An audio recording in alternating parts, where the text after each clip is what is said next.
السلام علیکم ورحمۃ اللہ وبرکاتہ۔ پیارے بچوں، آپ ہمارے ساتھ ہیں سیرہ کہانی میرے رہبر میں۔ ہم آپ کو لیے چلتے ہیں جنگ احد میں۔ ایک طرف مسلمانوں کا لشکر تھا جس کے سپہ سالار خود نبی اکرم صلی اللہ علیہ وآلہ وسلم تھے، اور کمانڈرز میں منظر بن عمرو اور زبیر بن عوام تھے۔ فوج میں حضرت عمر، حضرت علی اور حضرت ابو دجانہ جیسے بہادر بھی شامل تھے، جبکہ دوسری طرف کافروں کا لشکر تھا جس کا سپہ سالار ابو سفیان تھا، اور کمانڈرز خالد بن ولید اور اکرمہ بن ابو جہل تھے۔ ان کے علاوہ صفوان بن امیہ اور عبداللہ بن ربیعہ بھی فوج کو کمانڈ کر رہے تھے۔ پچھلی قسط میں ہم نے آپ کو بتایا تھا کہ مشرکین مکہ نے کوشش کی کہ نبی صلی اللہ علیہ وآلہ وسلم کے کچھ صحابہ آپ کا ساتھ چھوڑ کر چلے جائیں، لیکن ان کی یہ کوشش ناکام ہو گئی۔ اب انہوں نے ایک اور ترکیب سوچی۔ مدینہ کا ایک بہت برا آدمی تھا جو مدینہ سے بھاگ کر مکہ آ گیا تھا۔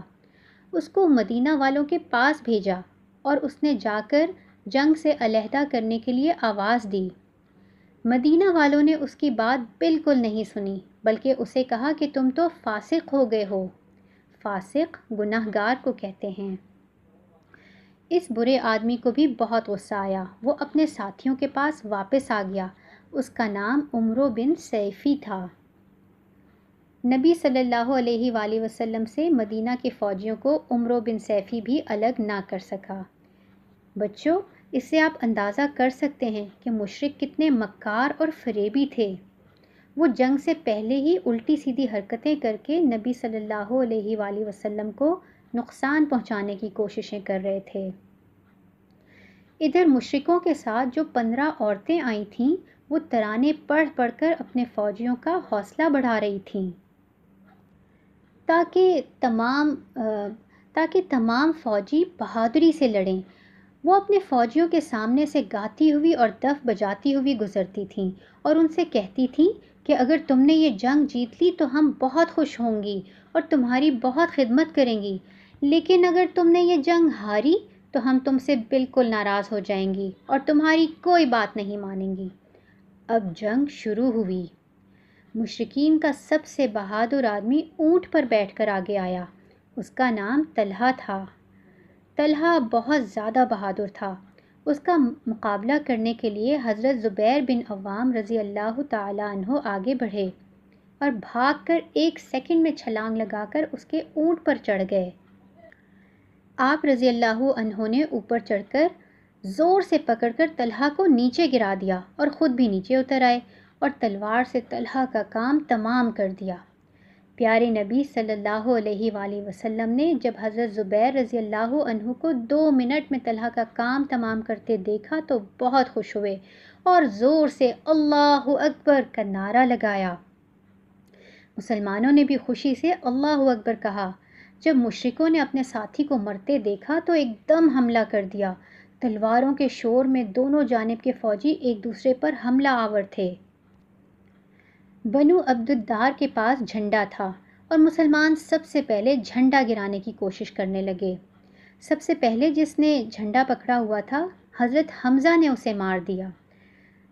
فوراً ہی دوسرے آدمی نے مشرکوں کا جھنڈا پکڑ لیا۔ پھر حضرت سعد بن ابی وقاص نے دوسرے کو مارا تو جھنڈا تیسرے نے پکڑ لیا۔ اس کو حضرت عاصم بن ثابت رضی اللہ تعالی عنہ نے مارا تو چوتھے نے جھنڈا پکڑ لیا۔ چوتھے کو حضرت زبیر بن عوام رضی اللہ تعالی عنہ نے ٹھکانے لگا دیا، اور پھر پانچویں کو طلحہ بن عبداللہ رضی اللہ عنہ نے مار دیا۔ سب سے پہلے مرنے والا طلحہ اور بعد میں مرنے والے 5 مشرک ایک ہی خاندان کے لوگ تھے، یعنی بنو عبد الدار کے۔ اس کے بعد پھر بنو عبد الدار کے ایک اور آدمی نے جھنڈا پکڑ لیا۔ حضرت علی نے اس کا بھی کام تمام کر دیا۔ اب جھنڈے کی حفاظت میں 6 آدمی مارے جا چکے تھے۔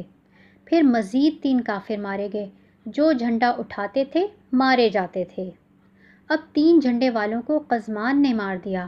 جھنڈا زمین پر گر پڑا اور بنو عبد الدار کا کوئی بندہ جھنڈا پکڑنے کے لیے زندہ ہی نہ بچا۔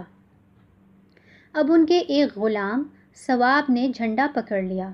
ثواب کسی طرح جھنڈا نہیں گرنے دے رہا تھا، مگر پھر بھی مسلمانوں نے اس کا کام تمام کر دیا۔ جھنڈا زمین پر گر گیا۔ جھنڈے کو اٹھانے والا اب کوئی بھی نہ رہا۔ حضرت ابو دجانہ رضی اللہ تعالی عنہ نے سر پر پٹی باندھ رکھی تھی۔ وہ بہت بہادری سے لڑ رہے تھے۔ ان کی تلوار پھرکی کی طرح گھومتی جا رہی تھی۔ جو کوئی سامنے آتا اس کا کام تمام ہو جاتا۔ حضرت زبیر رضی اللہ تعالی عنہ کے دل میں یہ بات تھی کہ جو تلوار نبی صلی اللہ علیہ وآلہ وسلم نے مجھے نہیں دی تھی اور ابو دجانہ رضی اللہ تعالی عنہ کو دے دی تھی، تو ابو دجانہ کے اندر ایسی کیا خاص بات ہے کہ ان کو تلوار ملی؟ مگر اب لڑائی کے دوران حضرت زبیر رضی اللہ تعالی عنہ دیکھ رہے تھے کہ واقعی حضرت ابو دجانہ رضی اللہ تعالی عنہ اس تلوار کا حق ادا کر رہے تھے۔ مشرکوں میں سے ایک شخص بہت بہادری سے لڑ رہا تھا اور بہت سے مسلمانوں کو شہید کرتا جا رہا تھا۔ حضرت زبیر رضی اللہ تعالی عنہ نے دیکھا کہ وہ مشرک حضرت ابو دجانہ کے سامنے آ گیا، اور حضرت ابو دجانہ رضی اللہ تعالی عنہ نے ایک ہی وار کر کے اس مشرک کا کام ختم کر دیا۔ حضرت حمزہ رضی اللہ تعالی عنہ بھی بہت بہادری سے لڑ رہے تھے۔ ایک مشرک غلام جس کا نام وحشی بن حرب تھا، وہ بھی احد کی جنگ لڑنے آیا ہوا تھا، مگر وہ جنگ نہیں لڑ رہا تھا بلکہ ایک پتھر کے پیچھے چھپ کر تیر پکڑ کر بیٹھا ہوا تھا۔ وہ دراصل حضرت حمزہ کو ڈھونڈ رہا تھا۔ وہ دیکھ رہا تھا کہ نبی صلی اللہ علیہ وآلہ وسلم کے چچا حضرت حمزہ رضی اللہ تعالی عنہ جنگ میں بہت بہادری سے لڑ رہے ہیں۔ اس نے اپنے تیر کا رخ حضرت حمزہ کی طرف کیا اور نشانہ لگا کر بیٹھ گیا۔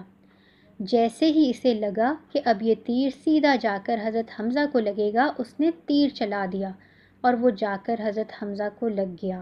حضرت حمزہ رضی اللہ تعالی عنہ شہید ہو گئے۔ وحشی غلام بہت خوش ہو گیا۔ اس کے بعد اس نے کوئی جنگ نہ لڑی۔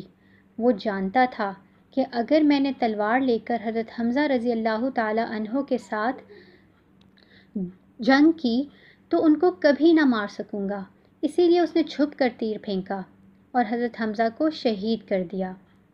وحشی بن حرب کو بہت خوشی ہو رہی تھی، کیونکہ اس کی مالکہ نے اس سے وعدہ کر رکھا تھا کہ اگر اس نے محمد صلی اللہ علیہ وآلہ وسلم کے چچا حمزہ رضی اللہ تعالی عنہ کو مار دیا تو وہ اسے آزاد کر دے گی۔ حضرت حمزہ رضی اللہ عنہ کی شہادت مسلمانوں کے لیے ایک بڑا نقصان تھا، لیکن پھر بھی مسلمان اللہ کی رضا کی خاطر بہادری سے جنگ لڑتے رہے۔ بچوں، جنگ کے مزید واقعات ہم جانیں گے سیرہ کہانی کی اگلی قسط میں۔ ہمارے ساتھ رہیے گا۔ اپنا اور اپنے گھر والوں کا خیال رکھیں۔ فی امان اللہ۔ السلام علیکم ورحمۃ اللہ وبرکاتہ۔